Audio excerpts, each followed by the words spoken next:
안녕하세요. 색이를 통해 삶의 성장과 변화를 돕는 고아라의 팬클럽입니다. 반갑습니다. 지난번 시간에는 여러분들이 좋아하는 게 뭔지 모를 때 어떻게 찾는지 그 방법에 대해서 알려드렸는데요. 혹시 기억하시나요? 방송을 보신 분들은 알 수도 있겠지만 제가 못 보신 분들을 위해서 한 번 더 설명을 해드릴게요. 자기가 좋아하는 게 뭔지 잘 모를 때 첫 번째로는 핵심 가치를 찾아야 됩니다. 이 핵심 가치를 찾으려는 노력을 해야 되는데 첫 번째로는 각 상황별 노인 나를 객관적으로 관찰하기입니다.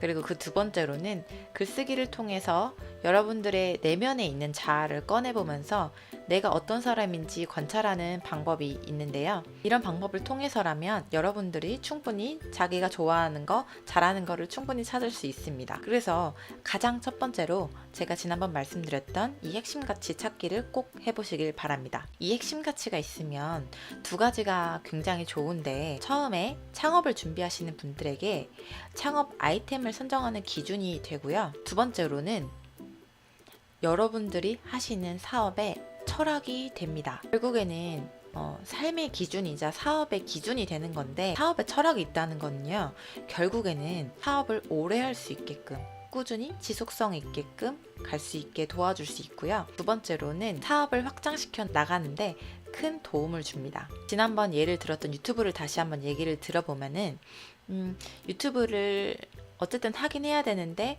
이거를 어떤 기준에서 왜 해야 되는지를 모르고 그저 그냥 수익성을 바라보고 덤벼든다고 하면 당연히 지속하는 힘이 되게 많이 떨어질 거고요. 그리고 생각보다 유튜브 편집하는 것도 굉장히 어렵고 손이 많이 가고 시간이 많이 걸리잖아요. 그래서 이게 그렇게 오래 버틸 수 있지를 못해요. 근데 이 유튜브가 굉장히 정보를 전달하고 여러분들과 소통을 하는 거를 굉장히 좋아하고 즐겨한다면요, 유튜브 편집하는 시간도 조금은 힘들겠지만 굉장히 즐거운 작업이 될 수 있어요. 그렇기 때문에 이게 시청자 분들한테도 그런 게 느껴지고요. 그리고 계속해서 꾸준히 좋은 컨텐츠를 만들어내기 위해 연구를 하겠죠.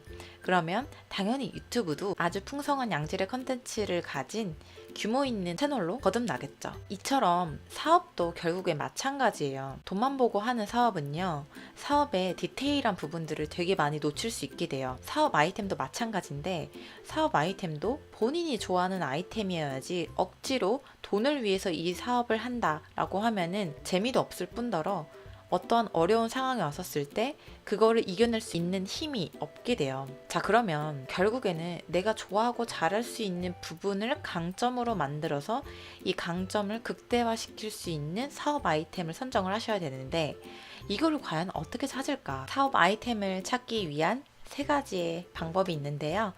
그 첫 번째로는 글쓰기를 통해 여러분들이 좋아하고 잘하는 거, 그리고 강점으로 살릴 수 있는 거를 글로 한번 적어보시는 거예요. 생각하는 것보다 많이 나올 수도 있고 적게 나올 수도 있는데, 저 같은 경우는 몇 개 없이 그냥 되게 끝나버리는 케이스였거든요. 그래서 여러분들도 한번 그걸 적어보시고 한번 나열을 해보세요. 아, 나는 이런 점을 되게 좋아하고 잘하는구나. 그렇게 쓰다 보시면요, 어떤 부분을 발견할 수 있냐면 자기의 부족한 점을 발견할 수 있어요. 이게 무슨 말이지? 잘하는 거 좋아하는 거 쓰라 그랬는데 어떻게 해서 부족한 점을 발견하라는 거지? 발견할 수 있지? 라고 하는데, 저의 얘기를 한번 들려드릴게요. 저는 사업 아이템을 정하기 위해서 자기 자신부터 알아야 된다는 마음에 그런 리스트를 막 적었는데요, 생각보다 몇 개 안 나오는 거예요. 예를 들면 저는 뭘 썼냐면은 소통을 좋아한다. 더 나아가서 뭐 강연하는 거, 그러니까 남들 앞에서 뭔가를 발표하는 이런 걸 되게 좋아하고, 그리고 또 하나를 생각해 보면 이게 조금 남들보다는 강점이 될 수 있는 부분인데, 저는 중국어 전공을 했었고 중국에 유학을 2년 동안 갔다 왔기 때문에 남들보다는 그래도 중국어를 할 줄 안다, 이런 거에 대한 장점이자 강점이라고 이제 생각을 했었어요. 근데 그 이상의 뭔가 나오지 않는 거예요. 그래서 좀 부족하다라는 생각도 들고, 이걸로 어떻게 사업 아이템을 연결시키지? 라는 그런 막막함도 있었거든요. 글쓰기를 계속 하다 보면 내가 나아지겠지라는 생각을 했었는데, 그걸 연결시키는 거는 잠시 후에 이제 말씀을 드리고, 리스트를 쓰다 보면요 본인이 느끼거든요. 제가 뭐 중국어를 썼는데 중국어를 막 유창하게 막 엄청 특출나게 잘하는 건 아니고, 그냥 똑같이 배운 사람으로서 남들 하는 정도, 생활형의 뭐 중국어 정도. 그렇다고 제가 막 고급 단어를 구사하거나 뉴스를 보면서 다 이해를 하거나 아니면은 자막 없이 뭔가를 보거나 이렇게 하는 그 정도의 스킬은 되지 않았었어요. 그래서 장점이기는 한데 이거를 막 엄청난 강점이라고 내세우기도 참 애매한, 그리고 계륵 같은 존재였죠. 버리긴 아깝고 뭔가는 조금은 하는 것 같은데 이걸 조금 더 잘 살려보고 싶은 이런 마음이 들거든요. 그러니까 그런 리스트를 한 번 쓰고 뭐 두 번 쓰고 세 번 쓸 때마다 계속 똑같은 답이 나오고, 내가 잘하는 거 그 세 가지밖에 없는 것 같고, 좋아하고 잘하는 게 세 가지밖에 없는데 이 세 가지가 계속 뭔가 쓸 때마다 반복이 되니까 그러면은 인정해. 그러니까 남들보다는 중국어를 좀 잘해. 근데 그러면 이거를 어떻게 강점으로 살릴 수 있어? 라는 스스로에게 질문을 하게 된 거죠. 강점으로 살리기 위해서는 내가 어떤 노력을 해야 되지? 라고 생각을 해봤더니 내가 부족한 게 결국에는 고급 어휘를 구사하거나 조금 더 유창하게 잘 말을 하는 그런 부분이 부족하다 보니까, 이런 부분에서 공부를 조금 더 하면 내가 생각하는 그런 콤플렉스를 보완을 하고 진정한 강점으로 거듭날 수 있겠구나 라고 생각을 하게 된 거죠. 여러분들도 리스트를 쓰시면서 좋아하고 잘하는 건데 이게 애매한 막 강점이라고 하기엔 부끄러운 것들 있잖아요. 그러니까 그런 것들을 생각을 해보시고, 이거를 보완하기 위해선 내가 뭐를 해야 되지라는 생각을 하시면서 그거를 강점으로 발휘시킬 수 있는 공부와 연습을 하시는 거예요. 이게 바로 자신의 강점을 만들 수 있는 방법이고요. 첫 번째로 강점을 만들기 위한 기초를 제가 알려드렸다고 하면, 자, 두 번째로는 이 강점을 만드는 방법을 이제 알아. 그러면 그 다음 뭐를 해야 될까요, 여러분들이? 노력을 하셔야죠. 행동을 하셔야죠. 저를 또 예를 들면요, 제가 아까 첫 번째 얘기했던 것처럼 중국어를 잘 하는데 강점은 되지 못해서 이거를 살리고 싶은 마음에 저는 번역을 공부를 했어요. 이왕 공부하는 거 내가 관심 있는 창업가들, 중국 창업가들에 대해서 공부를 한번 해보자. 그리고 그거를 번역을 해보자 라고 해서 번역을 좀 몇 명 이렇게 하다가 너무 기약이 없는 행동들인 것 같고, 할 때도 있고 안 할 때도 있고 뭐 그럴 때도 있었어요. 문득 생각이 났었던 게, 그냥 공부하지 말고 이 공부하고 정리한 내용을 책으로 한번 만들어 보자라는 생각이 났어요. 우연히 어떤 성과를 조금 한 번은 중간에 낼 수 있겠구나라는 생각에 책을 또 정리를 하다가 문득 또 이런 아이디어가 생각이 나는 거예요. 행동을 하니까 또 다른 또 좋은 아이디어가 생각이 난 거죠. 외국어 공부도 하고 전자책도 만드는 거를 강의를 한번 해볼까?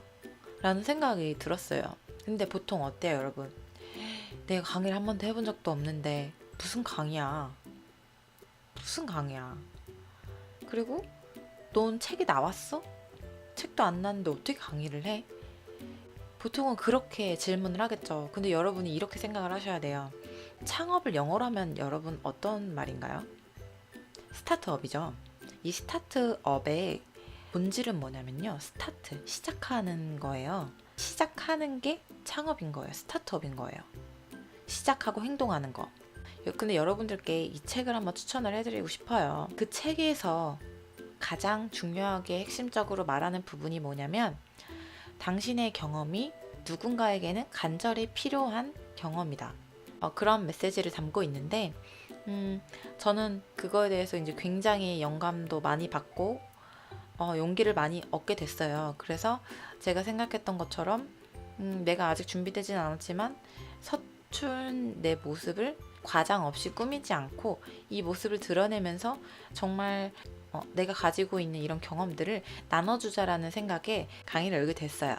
여러분도 뭔가에 다 완벽하게 갖추고 뭔가를 한다는 생각은 버리시고요. 그래서 저도 이런 마음가짐을 가지고요. 책이 나온 것도 아니었고 강의를 해본 적도 없지만 일단 무조건 이 경험을 누군가에게 전달해 주자라는 생각에 강의안을 만들어서 온오프 믹스 있죠. 그 온오프 믹스에 제 강의를 올리게 됐어요. 이렇게 아이디어를 실행을 했더니 강의를 했고 스스로 나름대로 그 강의에 대한 피드백을 하고 더 나은 버전의 강의를 만들기 위해서 계속 꾸준하게 노력을 하다 보니까 이렇게 자연스럽게 창업 아이템이 만들어지게 된 거예요. 자, 그러면 사업 아이템을 발견하는 방법의 세 번째 방법은요. 방금 말씀드렸던 여러분들이 행동까지 이뤄 놓으시는 것, 스타트업이 예를 들면서 시작하는 것, 행동하는 것에 대한 중요성을 제가 말씀드렸고요.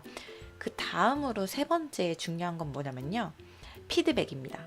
제가 강의를 했었고 그거에 대한 스스로의 피드백, 그리고 그 다음에 더 좋은 강의를 만들기 위해서 한 번 더 노력을 했고 또 새로운 강의를 열었고 꾸준하게 뭔가 지속해 나가면서 점검하고 수정해서 다시 행동하고 하다 보니까 자연스럽게 지금 제가 글쓰기를 가르치고 책을 출판할 수 있게끔 도와주는 역할을 하게끔 이 자리까지 오게 된 거예요. 저는 이 아이템이 글쓰기 코칭하는 게 돈을 많이 벌 거야 라고 해서 처음부터 그거에 접근한 게 아니고요. 저는 이거에 대해서 어떤 수익을 생각을 하지도 않고요. 내가 잘할 수 있는 거를 찾다 보니까 자연스럽게 이런 사업 아이템이 저한테 맞구나라는 거를 인지를 하게 되고 점차 저를 더 개선하고 발전시켜 나가면서 자연스럽게 글쓰기 코칭을 하게 된 거죠. 여러분이 어떤 사업 아이템을 먼저 정한다는 거는 위험하게 방향성을 설정하는 게 될 수도 있어요. 그러니까 제가 오늘 전체적으로 말씀드렸던 나를 찾는 과정에서부터 시작을 해서 행동을 하고 피드백을 하면서 계속 나를 발전시켜 나가면요. 자연스럽게 여러분에게 맞는 사업 아이템을 발견하실 수가 있어요. 여러분들이 차근차근 본인이 성장해 나가는 그런 사업 아이템을 정하셔서 꾸준히 롱런하실 수 있는 사업을 하시기를 바라고요. 다음 시간에는요. 사업 아이템을 정하셔서 하고 계신 분들을 위해서 꾸준하게 매출을 내는 방법에 대해서 한번 설명해 드리도록 할게요. 오늘 영상의 내용도 여러분들께 조금이나마 도움이 되시길 바라고요. 혹시나 궁금하신 점이나 그리고 이해가 잘 안 가시거나 더 많이 알고 싶은 부분이 있다고 하신다면 댓글로 소통 부탁드리고요. 저는 그럼 다음 시간에 뵙도록 하겠습니다. 안녕히 계세요.